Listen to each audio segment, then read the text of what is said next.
Boa noite, meus amigos. Estamos aqui de volta. Como sempre, começamos invocando a Santíssima Virgem Maria, o Santo Padre Pio de Pietrelcina, para que roguem a Deus que nenhuma injustiça se cometa neste programa. Aqui, o Jaime, lá de Juiz de Fora, me avisa que a igreja de Santa Rita de Cássia voltou a rezar a missa tridentina. Aos poucos a missa tridentina vai voltando. Aos poucos não, até que está voltando velozmente, graças à iniciativa do Papa Bento XVI. Então, a igreja de Santa Rita de Cássia, na rua Barão do Retiro 388, em Juiz de Fora, Minas Gerais, volta a rezar a missa tridentina aos domingos, às 16 horas, com o padre Elílio. Então, no começo, poucas pessoas estão frequentando, umas 20 pessoas, a maioria alunos do curso de filosofia, nosso curso de filosofia online, mas à medida que a gente vai divulgando, isso vai aumentar. Então, agora, se você não quer ir na missa tridentina, você também pode ir no seminário de cultura do Foro de São Paulo, em El Salvador, em 1 e 2 de julho, né? Olha aqui, estão lá analisando aqui. Agenda cultural da esquerda latino-americana e caribenha. Formação de uma cultura popular frente à cultura dominante. Eu não sei que porra é essa, porque eu só vejo cultura dominante, só vejo cultura comunista por aí. Agora eles imaginam que existe uma outra cultura dominante, né, e que eles vão substituí-la. Então é bom, porque você é ao mesmo tempo a cultura dominante e você já é a cultura substitutiva. Essa é uma maravilha, né? Você vai lá, veja, por exemplo, pega essas novelas da Globo, shows, essa coisa, vê aí quantos reacionários, quantos conservadores estão lá, né? Quantos camaradas, né, falando em favor da missa tridentina, falando contra o aborto, né? Falando contra o casamento gay. Veja quantos tem. Você soma, né? Vai dar, não dá um. Quando né? Tem, eles são malvados. E quando tem, eles são os malvados da novela, exatamente. Né? Então, esse é uma delícia, porque você ocupa os dois lugares ao mesmo tempo, né? Aqui, leitura crítica do bicentenário das independências dos países latino-americanos e caribenhos. Depois, a gestão cultural como eixo transversal do trabalho partidário para fortalecer a formação ideológica e a organização territorial. A gente nem tem o que discutir, isso está indo às mil maravilhas, meus filhos. Vocês já dominam toda a cultura latino-americana, não tem mais espaço para ninguém, porra. Especialmente no Brasil, né? Então, eu ainda estou reclamando, quer dizer, é um negócio incrível. Quando era jovem, tinha um amigo, ele gostava, quando ele queria bater alguma pessoa, ele se trancava no quarto com o sujeito e enchia o camarada de porrada e ele mesmo gritava: ai, pelo amor de Deus, não me mata mais. Esses caras fazem exatamente a mesma coisa. Eles batem e eles choram, né? Vê lá se está faltando dinheiro, por exemplo. Nunca faltou dinheiro algum dia. O coitado do Foro de São Paulo quer fazer uma reunião, né? Aí em Vila Nhocunyé e não tem dinheiro para as pessoas irem. Vê se isso aconteceu alguma vez. Nunca. Né? Agora, por outro lado, veja se alguém no Brasil, desses empresários, essa putada empresarial aí que representa o espírito liberal no Brasil, né? Se eles alguma vez tentaram assim, olha, vamos montar aqui um think tank, vamos montar uma instituição de pesquisa para a gente acompanhar e saber qual é a estrutura da esquerda, quais são as organizações, de onde vem o dinheiro, porque nós temos que, afinal de contas, nós temos que saber quem é o nosso inimigo. Não, eles não querem saber quem é o inimigo. É proibido investigar isso aí, meu Deus do céu. Agora, de vez em quando faz uns encontros, assim, chama lá meia dúzia de intelectuais, chama o Rodrigo Constantino, chama o Paulo Giraldelli, né? E põe eles num hotel de 5 estrelas, enche eles de comida, né? Gasta um dinheirão para trazer uns palhaços do outro mundo para fazer o quê? Propaganda das ideias liberais. Isso no Brasil, liberal no Brasil, só faz propaganda da livre iniciativa, né? Propaganda da democracia representativa. É só isso. Mas é uma beleza. Quer dizer, enquanto isso, o outro lado, né, está organizado há 30 anos com um serviço de informações, com uma infinidade de think tanks, com reuniões diárias para análise de conjuntura e para reformulação da estratégia. Os caras estão pensando 24 horas por dia. E o outro lado lá, está ouvindo Rodrigo Constantino. Puta que pariu, minha gente. É um negócio tão desproporcional, assim. De um lado são homens de ferro, do outro são homens de geleia. Né? Então, olha, eu digo para vocês, o Dr. Emir Sader, comparado com Rodrigo Constantino, é Albert Einstein, é William Shakespeare, é Aristóteles. Né? É por isso que a coisa não vai, meu Deus do céu. Né? Agora, Rodrigo Constantino, comparado com Paulo Giraldelli, meu Deus do céu, ele é Leibniz. Né? Então, o negócio pro lado da direita liberal brasileira tá uma merda total. É uma coisa que eu tenho, sabe, eu fico com dó, eu tenho piedade, eu escuto os liberais, eu tenho piedade, falo, coitadinho, eles estão se ferrando cada vez mais. E merecem, porque eles não têm a mais mínima ideia do que seja a política, mas nem de longe. A direita no Brasil é constituída assim, meia dúzia de empresários, né, que visando exclusivamente aos seus interesses empresariais imediatos, contratam meia dúzia de intelectuais para dizer as coisas que eles gostam de ouvir. Né? Então, a função do intelectual na direita é simplesmente agradar empresários. Então, a direita no Brasil é a direita puramente empresarial, é a direita dinheirista apenas, porra. Sem ninguém que ser conservador por convicção, bom, é claro que existe, mas espalhado no país e não participa dessa merda toda. Eu nunca vi um conservador por convicção aparecer, por exemplo, no Fórum da Liberdade. Isso aí é pessoal de mentalidade empresarial. E, ademais, você sabe, empresário como é? Empresário vive da boa imagem. Então, ele quer estar bem com todo mundo. Então, tem que dar uma afagada no pessoal da esquerda, né? Sempre tinha alguns convidados de esquerda lá, né? Uma vez foi lá o Ciro Gomes, deu um cacete no Rodrigo Constantino, né? E imagina perder uma discussão pro Ciro Gomes. Puta que pariu, puta merda. Como é que pode? Só no meio liberal brasileiro, meu Deus do céu. Ai, que saudade, viu? Porque eu vi discussão também entre o Franco, o cara que era do Gustavo Franco, que era o homem do Banco Central, e o Ciro Gomes. Ciro Gomes saiu com o ramo entre as pernas, porque estava discutindo com o sujeito que conhece o assunto. Agora, discutir com o Rodrigo Constantino para discutir com o Ciro Gomes. Ah, meu Deus do céu. Puta vida. Isso aí é assim, é lutar com o Mike Tyson, meu Deus do céu. Né? Então, agora olha aqui, para você ver como estão as coisas. Você vê a ignorância desse pessoal liberal no Brasil. O deputado Marcelo Itagiba, do PSDB, fez um discurso, outro dia, denunciando que entrou no Brasil ilegalmente, né, o chefe da Guarda Revolucionária Iraniana, Qassem Soleimani. Né? E o sujeito veio na comitiva do Ahmadinejad, o nome dele não consta de lista nenhuma, ninguém viu o passaporte, viu por... O cara entrou por baixo do pano e foi conversar com quem? Com gente do governo.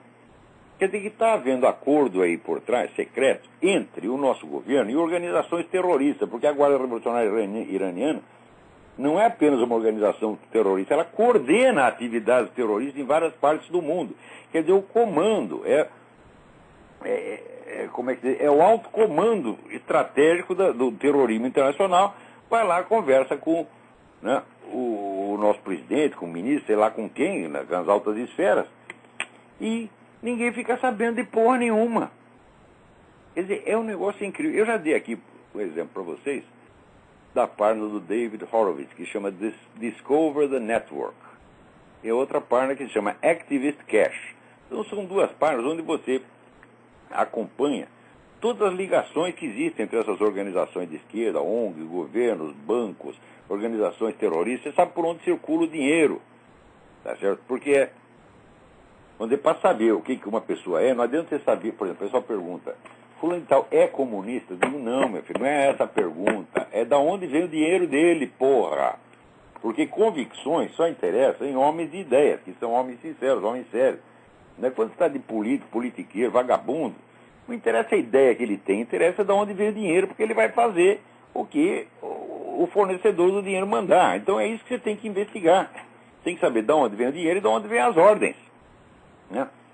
Então, um serviço desse eu tentei organizar no Brasil em 2003, 2004, tá certo? Quando chegou na terceira, reuni ali 12 especialistas e falei, vamos estudar esse negócio e vamos tentar mapear, ver que merda é essa esquerda latino-americana, saber quem é quem se conecta com quem, de onde vem as ordens, de onde vem o dinheiro, né? Na terceira reunião acabou o dinheiro para a gente reunir. Né? Então, o único empreendimento desse tipo que eu conheço no Brasil. Agora o pessoal fica gastando um montão de dinheiro com propaganda de ideias liberais. Eu digo, meu Deus do céu, que eu estou com o saco cheio de amador, sabe? Não aguento mais amador, porra. No Brasil todo mundo é amador. Vê aqui, estou falando aqui do PSDB. E aqui, senhor Marcelo Targino, o senhor tem toda a razão, cumprimento o senhor pela sua coragem de denunciar isso aí, mas vou fazer uma pergunta, cadê a militância do PSDB? Você já viu alguma manifestação pública organizada pelo PSDB? Já viu o PSDB lotar a Praça da Sé para protestar contra alguma coisa? Não, porque vocês não têm militante, vocês só têm cabo eleitoral. Vocês consistem em 3 tipos de pessoas. Olha aqui, vocês têm políticos, você tem cabos eleitorais, propaganda publicitários, etc, etc, e vocês têm o eleitor. Militância não tem. Então, quando é que esse pessoal vai enfiar na cabeça que sem militância não existe política? Puta que pariu. Eu digo isso para esse pessoal há 20 anos, há 20 anos. Eu já estou com o saco cheio. Quer dizer, ou vocês são todos uns farsantes mesmo, vocês estão aí só para servir de camisinha, né? Sei lá, a Dilma e o Lula fornecem a piroca, vocês fornecem a camisinha e nós fornecemos o quê? Imagina, como dizia o Bruno Tolentino, é a pergunta que não quer calar, mas o cu era de quem? Então, isso aí está 20 anos, ou vocês são burros demais, mais burros do que é admissível na espécie humana, que já passaram, já desceram abaixo da espécie humana, da sua burrice, ou então vocês são vendidos e vocês estão ganhando dinheiro para servir de camisinha. Tá certo? E eu falo nós, mas olha, eu já estou aqui longe, né? Aqui, a piroca que vem para cima de mim é outra, né? É Obama, essas coisas e tal, tá, mas vocês estão aí no Brasil sofrendo, porra, com 50 mil homicídios por ano, não pode sair de casa, é bala perdida para tudo quanto é lado, imposto de 40%, né? Essa festa aí de corrupção federal, o governo espalhando dinheiro para todo mundo. Ou vocês que estão aí pagando o pato, meu Deus do céu, vocês têm que tomar providência. Tem algum empresário me ouvindo? Olha, entenda, esse empresariado no Brasil não presta, porra. Só pensa naquele termo imediato dinheirista. Não, por exemplo, eles gostam de ser rodeados de intelectuais. Então tem 2 tipos de intelectuais. Tem os intelectuais de esquerda, que eles têm medo, que manda neles. Então, o intelectual de esquerda fala, eles batem continente. Sim, senhor, sim, senhor. E tem os intelectuais de direita que eles contratam e pagam para repetir o discurso empresarial. Quer dizer, o intelectual não é para pensar. Quem pensa é o empresário. Quem pensa é o cara do dinheiro. Falar assim, não dá, porra. Então, é por isso que os caras não gostam de mim. Eles gostam do Rodrigo Constantino, gostam dos Paulo Guiraudê, gostam dessas porras, você tá entendendo? Porque eu chego lá e digo, ó, eu estudei o assunto, eu conheço o assunto e você não. Portanto, você fica quietinho, senta aí, escuta o que eu vou lhe dizer. E ou você faz o que eu estou dizendo, ou você vai se fuder, você vai tomar no cu. Tá certo? E daí o cara ele já está, coitado, tanto tomar no cu, já está com hemorroida, tá entendendo? Mas mesmo assim, é teimoso. Por quê? No Brasil, qualquer filhinho de papai acha que sabe. Você estudou o assunto 40 anos, mas ele ganhou um banco do papai, então ele sabe. É essa merda que não dá, você tá entendendo? Quer dizer, essa elite brasileira é tão corrupta e tão podre quanto a esquerda, meu Deus do céu. Assim não dá. Então vocês não têm para onde correr. O que tem que fazer aí, tem que constituir uma nova elite intelectual séria. Não precisa muita gente, não, 2.000 pessoas basta. De gente estudiosa, que sabe o que está falando.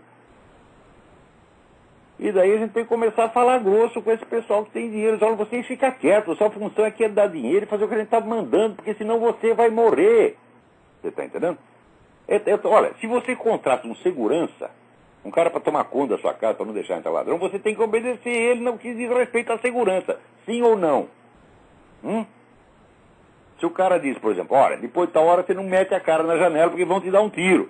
Não deixa seu filho sair sozinho porque vão sequestrá-lo. Daí você diz, quem está pagando sou eu faço o que eu quiser. Ah, porra, assim tem que se fuder, porra. Então a gente quer defender vocês. A gente entende, não é que eu gosto muito da burguesia, não, mas eu entendo que é melhor ser governado pela burguesia do que ser governado por uma elite revolucionária. E burguês, afinal de contas, é um bicho inofensivo, tá entendendo? Ele só quer dinheiro, não quer matar ninguém. Então, entre ser governado pela burguesia e ser governado pelo revolucionário, claro, qualquer pessoa sensata prefere a burguesia, tá certo? Mas não é que ela mereça alguma atenção, tá certo? O burguês é burro, meu Deus do céu. Quando é que vocês vão entender? Agora, eu também conheço um monte de garoto, estudante, né, pretendente a intelectual, o maior sonho dele é ser contratado pela burguesia, né, para dizer o que eles querem. Né? É aparecer no Fórum da Liberdade, é ter uma coluna no jornalzinho. Oh, meu Deus do céu, eu vou contar um negócio para vocês. Eu só tenho coluna no jornal porque os caras vieram me procurar. Eu estava muito contente no meu canto, dando minhas aulas, tá entendendo? Eu tenho vergonha de ser jornalista, meu Deus do céu. E eu não sou jornalista, eu sou escritor, sou um filósofo, como dizer, eu não sou jornalista, eu estou jornalista. Agora, aquilo que eu abomino, que eu desprezo, é o sonho maior da vida de certos uns. Então tem um cordão de puxa-saco disputando o carguinho, porra. Então, olha, o meio liberal conservador brasileiro está podre. E os caras que são religiosos, então eles são os piores de todos. O sujeito chega para mim, eu sou católico. Eu digo, puta vida. Caramba, o cara fala, eu sou católico, eu já saco do meu rolo de papel higiênico. Eu sei que vem intriga, vem difamação, vem mentira, vem calúnia, é só o que vem dessa gente, porra. E voltado contra quem? Contra os inimigos? Não. Contra esse que está distante. Quer dizer, como eu não estou lá para encher a cara dele de porrada, então ele se sente inseguro e começa a falar um monte de merda, porra. Agora, vocês não pensam que nas classes altas aqui o negócio é diferente. Eu acabo de prender aqui 11 espiões russos. Espião russo nunca faltou aqui, gente. E outro dia estava vendo um documentário aqui, eu soube que em certa época havia mais agentes soviéticos aqui do que agentes do FBI. Fizeram uma lei que diminuía o número de agentes do FBI, enquanto isso a KGB botou um monte de agente aqui, então chegou a ficar desproporcional assim. Agora o que o pessoal não mede é o efeito que isso teve, essas coisas tiveram, o efeito que a infiltração soviética teve aqui a longo prazo. Porque muitas ideias que hoje circulam e se tornaram voz corrente, se tornaram, como é que se diz, lugar comum, até entre as classes altas, foram inoculadas aqui por agente de influência soviética. 40, 50 anos atrás, o pessoal não lembra de onde veio. E o cara que não estuda a história, assim, ele perde o fio da meada. Ele ouve um negócio, hoje, ele pensa que aquilo acabou de aparecer. E aí, quando você vai rastrear, você vê que aquilo já é uma coisa de 40, 50 anos atrás, calculado como um vírus para entrar no organismo e aos poucos ir corroendo. Eu não creio que exista uma só opinião nos meios chamados liberals aqui nos Estados Unidos, que liberal aqui quer dizer esquerdista soft, né, que não tem origem de algum modo em agente de influência soviética, se você rastrear bem. Então isso quer dizer que os americanos se gabam porque eles ganharam a Guerra Fria. Falaram, não. Vocês derrubaram a União Soviética, mas a União Soviética era um órgão da Guerra Fria, não era a própria Guerra Fria, né? Era apenas um instrumento. Eles derrubaram aquilo e imediatamente construíram um aparato muito mais eficiente de escala mundial, pegaram uma parte do dinheiro da KGB, criaram um monte de firma fantasma, né, que estão espalhadas pelo mundo, para lavar de dinheiro. Então agora a gente não sabe mais onde estão os agentes soviéticos. Vocês sabem, então, presta atenção, estão os agentes russos, que trabalham para o governo russo atualmente. Mas os caras que faziam parte do antigo esquema soviético e que ainda trabalham para ele, tá certo? Sob 1001 identidades, não dá mais para localizar. Por quê? O que fez é o seguinte, quando caiu a União Soviética, o que tem que fazer? Tem que iniciar imediatamente uma perseguição aos caras que foram culpados de todos aqueles crimes de genocídio. E houve, ao contrário, houve a pacificação dos espíritos, né? Então não se castiga ninguém, deixa todo mundo voltar para casa e, sobretudo, não se fiscaliza o que os neguinhos estão fazendo, porra. Tá certo? Então agora, o curioso é que de repente apareceu um monte de milionários soviéticos. Falou, mas peraí, mas se não tinha propriedade privada, de onde apareceram os milionários, meu saco, hein? Das duas, só tem duas hipóteses. Ou eram os capitalistas clandestinos, que a economia soviética sempre teve capitalismo clandestino, ou é dinheiro que veio da KGB, E os caras não são propriamente capitalistas. O dinheiro não é de fato deles, é ainda da KGB. Só que agora, meu filho, misturou tudo, não dá para você saber quem é quem. Então, aquele negócio do Sun Tzu, né, conheça o seu inimigo, é praticado pela direita internacional e pela brasileira mais ainda, ao contrário. Nada saiba do seu inimigo. Não olhe o mal, meu filho. Porque se você olha, você, né, é malicioso, você é fácil. Onde já se viu dizer que existe o Foro de São Paulo, porra? Né? Então, quanto empresário, general do exército, puta que pariu! Não olhava para mim com o olho fuzilando de ódio quando eu falava dessas coisas, porque dizia, você quer trazer de volta a Guerra Fria, né? Olha aí, e agora? Agora já tomar no cu, porra, né? Já tá que nem um macaquinho, as bolas, né?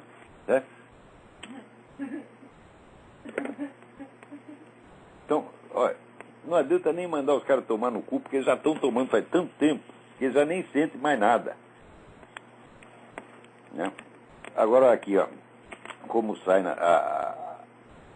na mídia brasileira aqui, o pessoal da RBS, detenção de supostos espiões russos. Olha, é o artigo do Jacornélio Gonzaga, o suposto. Né? O suposto é o personagem que mais aparece na mídia. O suposto espião, o suposto terrorista, o suposto estuprador, todo mundo é suposto.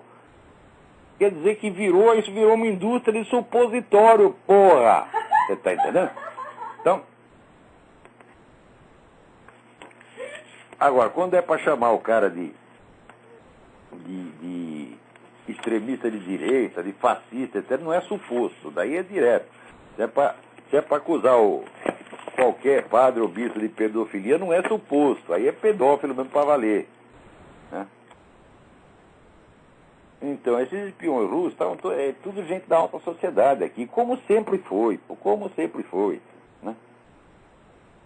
Agora, os Estados Unidos é a mãe para essa gente, é a mãe. Outro dia eu vi, né, um debate entre... Alguém me mandou aqui um debate que estava tendo numa universidade, uma conferência do David Horowitz. Então levanta uma mocinha e diz, olha, o senhor aqui disse que o nosso Grêmio, a nossa organização estudantil, está ligada ao terrorismo, mas nós fazemos as nossas próprias campanhas de coleta de dinheiro, não recebemos dinheiro de ninguém. Falou, olha, meu Deus do céu, ele diz que você colabora com o terrorismo, não que você recebe dinheiro dele, aliás, colabora duplamente, porque você deixa de gastar o dinheiro deles e você é que arruma o dinheiro, toma o dinheiro de pessoas inocentes para você usar a favor dele. Daí ele espremeu a moça e disse o seguinte, você condenaria o Hamas aqui em voz alta? Né? E a mulher desconversou, no fim não. Então, quer dizer, você apoia o Hamas. Você e todos os membros da sua organização apoiam o Hamas. É isso mesmo que eu estou falando. Então, obrigado por fornecer a prova. Agora, a moça, bicho, estava lá a moça com aquele cabelo coberto, como é próprio da mulher islâmica, né? Frequentando uma universidade americana, desfrutando de todos os benefícios da sociedade e falando o que quer. Agora, outra coisa que o David Horowitz deveria ter perguntado para ela, minha filha, você está aqui nos Estados Unidos defendendo um ponto de vista claramente anti-americano. Eu posso fazer a mesma coisa nos seus países? Então, eu realmente não entendo por que se concede a esses radicais islâmicos o direito de fazer aqui coisas que nos seus países, se alguém fizer, eles mandam matar. Eu acho, sinceramente, o radical islâmico deve ter aqui o direito que o partido dele concede aos seus inimigos no seu país respectivo. Exatamente o mesmo. Se aqui pode praticar o seu islã do jeito que você quiser, dentro da sua casa, quietinho. Sinceramente, eu acho que deve ser assim, porque o que é justo é justo.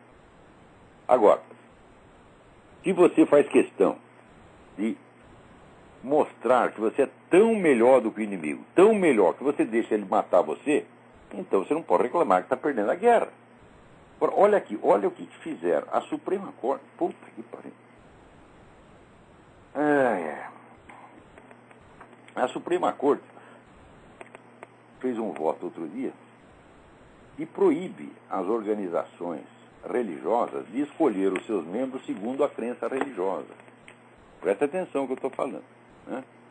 Aqui você cria, por exemplo, uma organização católica. né? Daí chega um sujeito e diz, olha, eu quero entrar aí. Você é católico? Não. O que eu sou? Sou comunista macumbeiro, esotérico estratosférico. Mas eu quero entrar. Ah, não pode. Daí vem a Suprema Corte e diz, você tem que aceitar.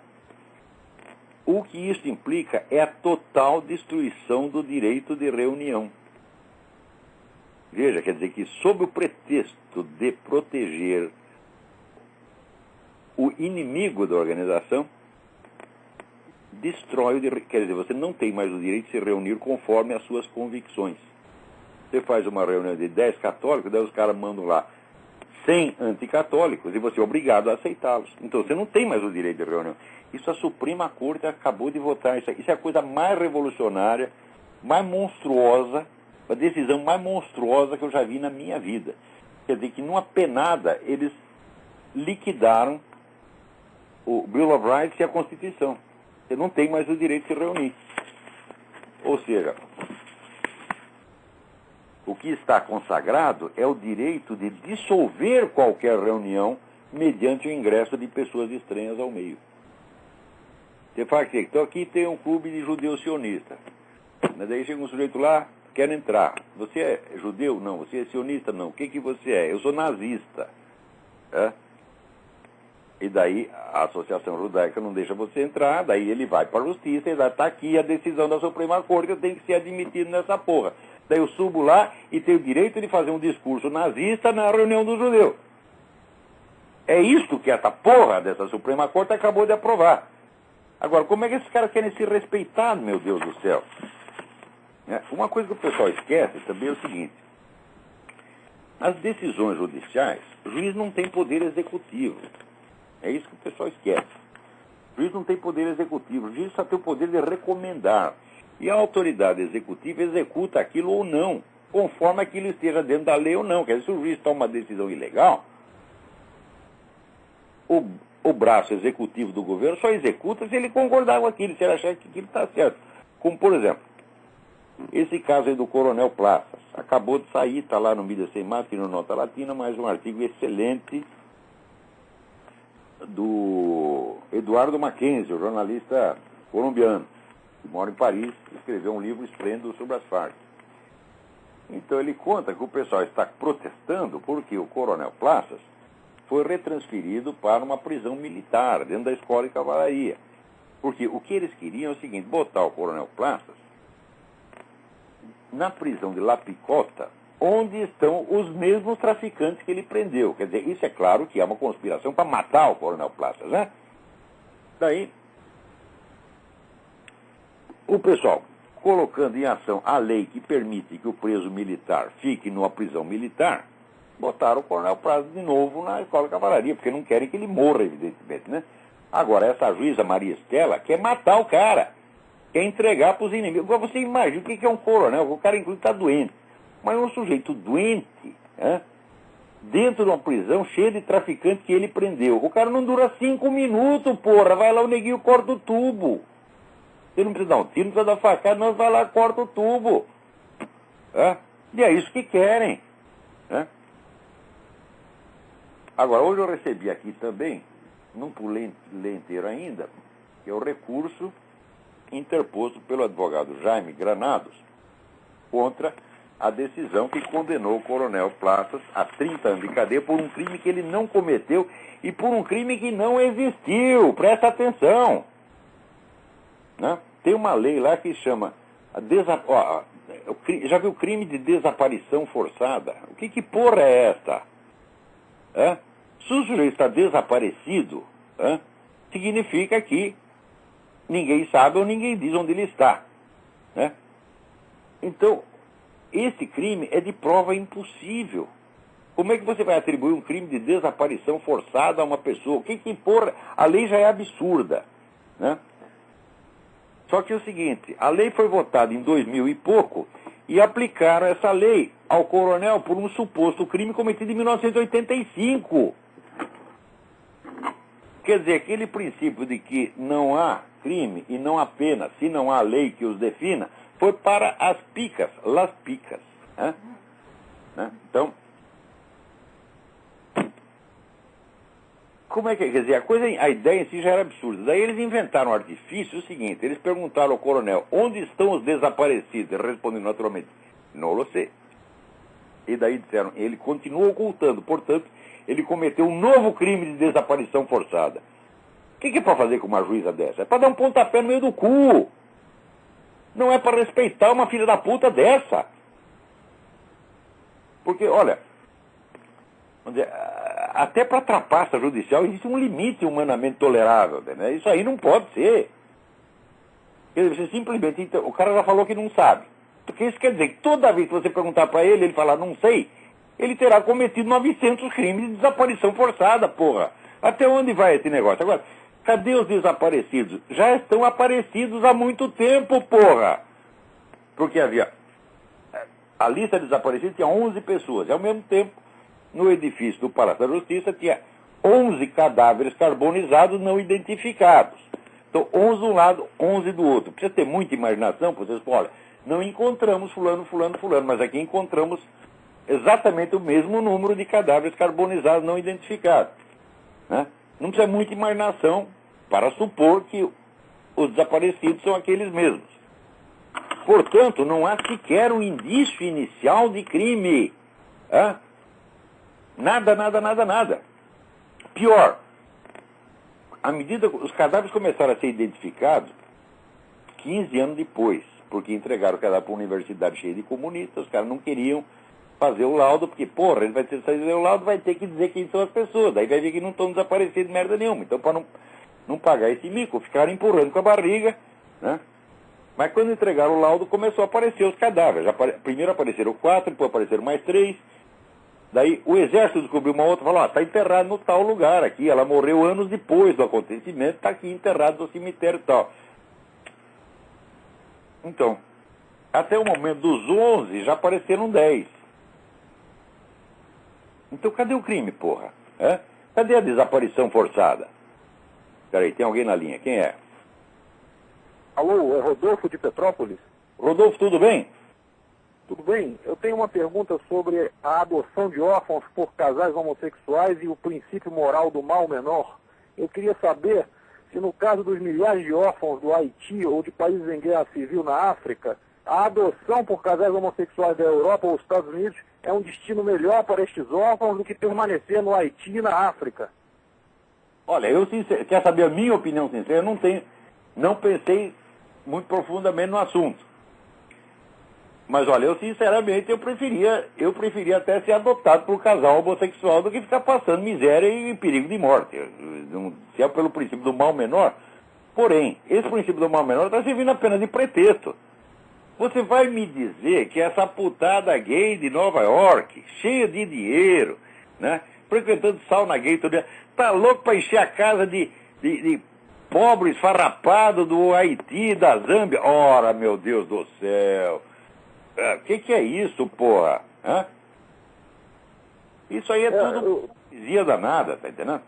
Agora, eu acho o seguinte, pela experiência, pelo que eu vi, né, na vida, eu acho, por exemplo, um casal de lésbicas pode criar uma criança sem grande dificuldade. Agora, um casal homossexual macho, eu tenho as minhas dúvidas. Né? Eu nunca vi, eu já vi camaradas assim, filhos de homossexuais e tal, é totalmente problemático, encrencado, e não são homossexuais, não. Isso aí está estatisticamente mostrando que a maior parte dos filhos de homossexuais não o são. Né? Porque já está vendo o seu pai tomando no cu todo dia e fala, não, eu não quero esse destino para mim. Você me desculpe, dói muito. Então, eu acho que isso aí é uma hipocrisia, quer dizer, isso aí é como, aliás, o próprio casamento gay é hipocrisia. Você acha que gay quer se casar, meu Deus do céu? Dá uma olhada aí, vai ali na rua Vieira de Carvalho e você vê aquela fila, né, em São Paulo, né, aquela fila de gay, tudo louco para entrar no cinema pornô gay. Você acha que aquele pessoal está afim de casamento monogâmico? Ora, aliás, falando nisso, alguém até aqui me mandou um negócio fabuloso, quer ver? Aqui. O Carlos Malferrari me mandou aqui uma notícia que saiu na CNN. fulano de tal é bissexual, Robert Wynne, 40 anos, né? E sua esposa Christine Wynne, 41. Eles, há 18 anos, eles têm um casamento monogâmico. Ué, mas se é monogâmico, como é que pode ser bissexual? Como é que é isso? Então, bissexual com casamento monogâmico, eles trocam de sexo todo dia. A mulher acorda, nasceu um peru nela. Daí no dia seguinte é o contrário. Só se for assim. Mas olha a redação dos caras. Quer dizer, o absurdo, né? Você escreve o absurdo e nem percebe. Isso aí antigamente só acontecia no jornalismo brasileiro. Agora já começou aqui também. Porque é o fenômeno do imbecil coletivo. O imbecil coletivo é uma coletividade de pessoas de inteligência normal ou superior que se reúne com a finalidade de imbecilizar-se umas das outras. As pessoas acabam ficando assim. Tanto mente que acaba escrevendo aí, ó, o sujeito pratica o bissexualismo num casamento monogâmico. Né? Isso é um milagre. Né? Agora, nós, bem, o imbecil coletivo existe na esquerda. Na direita não existe. Na direita é uma coletividade de imbecis, tá certo? Que se reúne com a finalidade de permanecê-lo. É diferente, é? O pessoal da esquerda tem um QI muito mais elevado, né? O Dr. Emir Sader, por exemplo, ele não é naturalmente burro, ele é artificialmente burro. Ele mente, ele se faz, tanto se faz que ele acaba ficando burro mesmo. Agora, Rodrigo Constantino, Paulo Giraldelli, não, eles são burros mesmo eternamente, eternamente. Não há a menor possibilidade de elevar o QI desses caras nem meio grau, né? Então, aqui, o Jorge Oliveira Borges, lembra que eu falei de 260 ou 300 milhões de mortes do movimento revolucionário? E ele pergunta se eu tenho a distribuição dessas mortes por décadas. Olha, onde você encontra isso, Jorge? É na página do professor R.J. Rummel, com 2 M's, R-U-M-M-E-L. Põe esse nome no Google, ou em outro aparelho de busca, tá certo? E você vai encontrar. Apareceu um outro aparelho de busca aí que garante privacidade, chama-se IP, eu acho que é IYPPY, uma coisa assim. Porque o Google, você põe a coisa no Google, já pronto, já vai parar no governo direto, tá certo? Então lá na parte do professor, você pode também procurar a expressão democide, democídio, né? Ele não usa a palavra genocídio, usa democídio, porque genocídio tem uma conotação étnica, né? E muitos regimes não matam as pessoas por seleção étnica, matam por outro, então, por outro critério qualquer. Né? Ou às vezes é mesmo dentro do mesmo grupo étnico, chinês matando chinês, então o genocídio fica um pouco meio estranho. Então ele criou esse outro conceito, o democídio. Então R.J. Rummel é um sujeito que passou a vida estudando o assassinato em massa. É a página melhor que existe sobre isso no mundo. Ele ganhou, por essa realização de vida inteira, essa imensa pesquisa sobre o democídio, ele ganhou um prêmio da American Sociological Association recentemente. Então, olha aqui, eu queria recomendar 2 leituras para vocês sobre o caso desse derramamento de óleo da British Petroleum. O primeiro foi escrito pelo meu amigo Donald Hank e está na página Lagos Forum. Lagos escreve L-A-I-G-L-E-S Forum. Né? Está lá em português, traduzido pela Graça Salgueiro. Né? E o outro é escrito pelo Tim Ball e saiu, já vou dizer onde saiu. Está aqui, Canada Free Press, é http //canadafreepress.com. Daí você põe lá o nome Tim, T-I-M, Ball, B-A-L-L. O artigo chama BP and Obama Benefit from Oil Leak Continuing. A British Petroleum e o Obama estão ganhando com o vazamento de óleo. Porque se você perguntar, olha, por que o Obama não fez merda nenhuma até agora para parar o vazamento de óleo? É um negócio impressionante. Né? O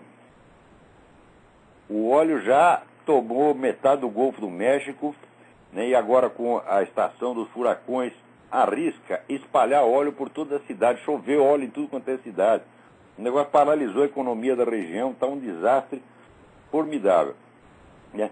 Meios para resolver o negócio ele tem. Até o governo da Holanda ofereceu equipamentos especiais, não queremos. Né?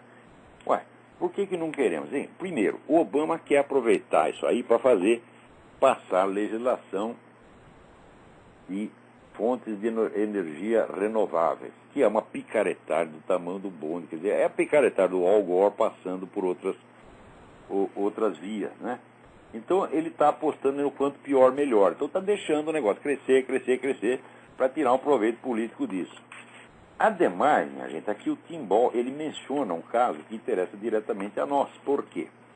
Você veja, o Obama passou uma lei que proíbe extrair petróleo nessas áreas marítimas, né? Então, está cheio de petróleo, mas não pode tirar uma gota, né? Ao mesmo tempo, ele ofereceu dinheiro para ajudar a Petrobras, a nossa empresa estatal de petróleo, a perfurar petróleo embaixo do mar. Quer dizer, ele está ajudando o Brasil a fazer o que ele está proibindo os americanos de fazer. Por que ele fez isso? Porque o George Soros investiu 811 milhões na Petrobras. E o George Soros é o patrão do Obama. O que mandar fazer, né, o George Soros chega lá, pô, o pinto na mesa, pau, aquele pinto velho, pau. E o Obama, sim senhor. Né?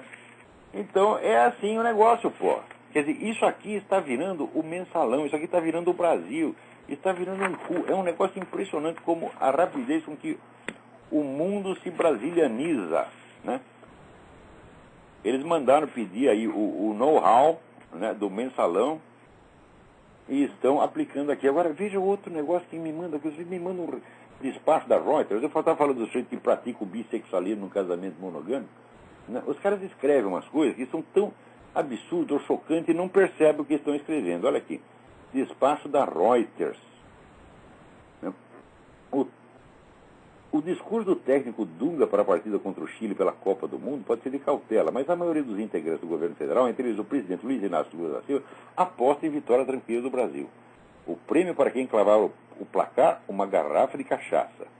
Durante a reunião de coordenação do governo que tinha na pauta as enchentes que mataram dezenas de pessoas no Nordeste, os ministros fizeram as suas apostas. E o prêmio será uma cortesia do vice-presidente Zé Alencar, uma garrafa de cachaça Maria da Cruz. Maria da puta que eu pariu, Zé Alencar! A hora que vocês estão tratando uma tragédia que está afetando milhares de brasileiros, vocês ficam lá fazendo apostinha de garrafa de cachaça, enfia a garrafa de cachaça do cu, seu filho de uma puta. Queria eu te encontrar para ver, ó. Até eu forneço a cachaça para pôr no seu cu. Desgraçado, miserável, miseráveis, canalhas. Como é que vocês suportam essa gente, porra? Olha aqui, Lula, Gilberto Carvalho, Alencar, né? Gilberto Carvalho é aquele que é o contato dele no Foro de São Paulo. É o homem do Lula no Foro de São Paulo, na revista, né? Está lá no corpo de diretores da revista América Livre do Foro de São Paulo. Né? Olha só. Vê que tipo de gente que está governando você. Porra, vocês foram ciscar no lixo mesmo, hein? Puta que pariu. Com tanta gente boa nesse país, tem que botar esta merda dessa geração. Pior é a minha geração, eu morro de vergonha disso. Agora, aqui o Helder Moraes me pergunta, diz, olha, nos seus áudios no YouTube, o senhor diz que existem 3 grupos que manipulam o mundo e tem a doença da megalomania de fazer a nova ordem mundial. O primeiro grupo eram os camaradas do Bilderberg, aqueles banqueiros podres ricos, dono da FMI, que tem o Herman von Rompuy na presidência da União Europeia. E diz também uma sigla que, se não me engano, é CFR é Council on Foreign Relations. Eu não entendi direito do que se trata. Council on Foreign Relations. É o principal think tank aqui americano. Quem não passa por lá não chega na presidência. O segundo grupo, diz o senhor, é os comunistas da KGB, que são os mais ricos de todos, e que nunca soube da verdade quanto à riqueza, desde que a Constituição Soviética não permitia nem mesmo o governo saber quanto ele tinha. Essa é a verdade. Quer dizer, o parlamento soviético não tinha acesso ao orçamento da KGB. O orçamento da KGB era ilimitado. É um negócio inimaginável. Veja, a KGB tinha 500 mil funcionários só dentro da União Soviética. Mais aproximadamente 5 milhões de agentes espalhados pelo mundo. É um negócio descomunal. Ela foi a maior organização de qualquer tipo que já existiu ao longo de toda a história humana. Tá certo? E, comparado com isso, qualquer milionário aí do Wall Street é um pé rapado, porra. Daí aí o senhor discorreu vários assuntos e foi emendando um assunto no outro, e acabou não dizendo qual é o terceiro grupo. O terceiro grupo é o grupo islâmico, que é o projeto globalista mais antigo que existe. Antigo e contínuo ao longo do tempo. né? Porque a ideia dos camaradas é o seguinte: o Islã vai realmente dominar o mundo inteiro. Quer dizer, ou por adesão, quer dizer, vai conquistar as almas, ou então vai na porrada. Quer dizer, é de um jeito ou de outro. Esse é um plano contínuo que eles jamais abandonaram e estão aí executando, né? E, a partir do século XX, adotaram uma outra maneira de penetrar, de dominação, que são justamente, vamos dizer, as taricas, as organizações esotéricas, que aparentemente são distintas do Islã exotérico e, portanto, então são transportáveis. É uma espécie de, como se diz, são teorias místicas que, teoricamente, que, em hipótese, podem se aplicar a qualquer religião e não estão limitadas pela lei islâmica. Mas esse é só da boca para fora. Na verdade, é tudo islâmico mesmo. Espera aí, tem alguém na linha? Alô, quem é? Sim, quem é? Marcos. Marcos, tudo bem? Oi, Olavo, tudo bem. Eu estou falando aqui do Ribeirão Preto e eu tenho uma pergunta para o senhor, uma dúvida assim que eu tenho desde criança, gostaria de saber. Existe algum modo de conciliar o evolucionismo com o criacionismo? Ou a gente tem que escolher algum deles? Peraí. O som está muito ruim. Você fale um pouco mais longe do microfone porque está dando muita ressonância. Fale, repita a pergunta, por favor. E a gente conciliar evolucionismo com criacionismo? Perfeitamente. Você veja que o próprio Charles Darwin, se você ler os parágrafos finais do livro A Origem das Espécies, ele faz uma declaração explícita de criacionismo e em favor do design inteligente, de modo que as coisas não são incompatíveis, né? O problema realmente não é esse. O problema é saber se o raio da evolução aconteceu ou não aconteceu, né?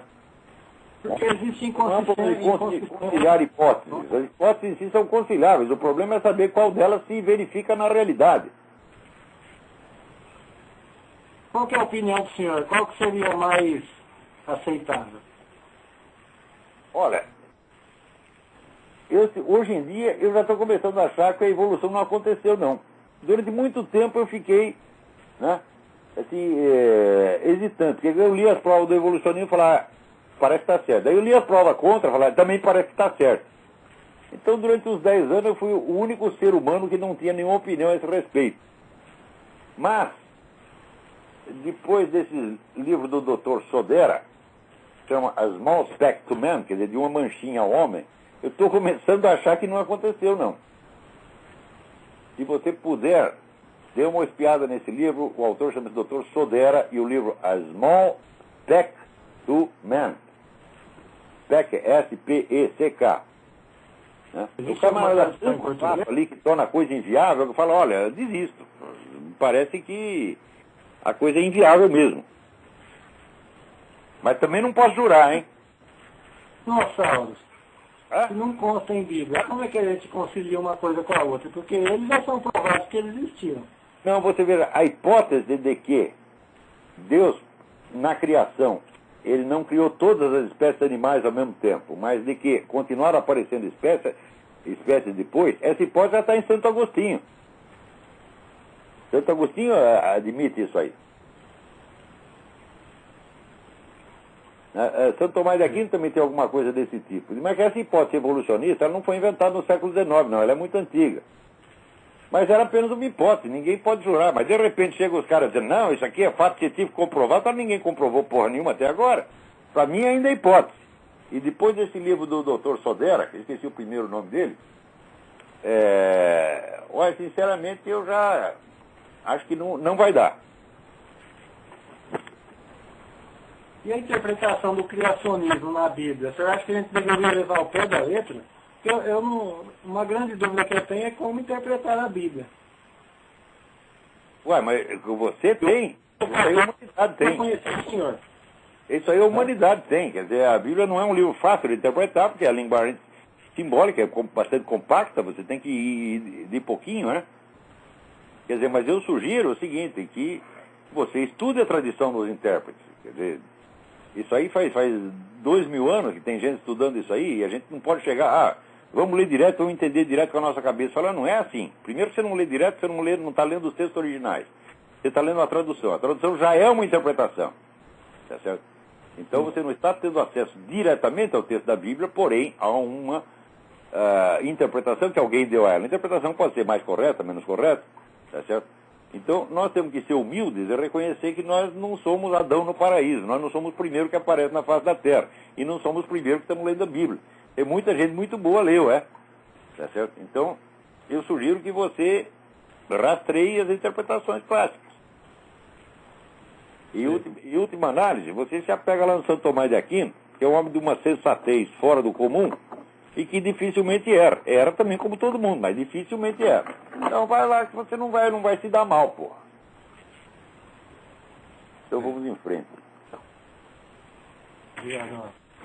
Aqui, recebo do Cristiano Schultz, né, um negócio, a Universidade Federal do Rio Grande do Sul foi dominada durante, o DCE lá foi dominado durante 48 anos pela esquerda, e teve uma eleição, tiraram o pessoal da esquerda. O que o pessoal da esquerda fez? Imediatamente, nós vamos dar um golpe no negócio, nós vamos acusar os caras de corrupção, criar um processo contra eles, criar um escândalo e derrubá-los. Agora, atenção, gente, isso aqui é uma lição para vocês que saíram vitoriosos nessa campanha contra a esquerda.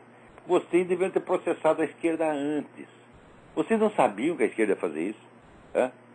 Vocês acham que a esquerda vai reconhecer uma eleição?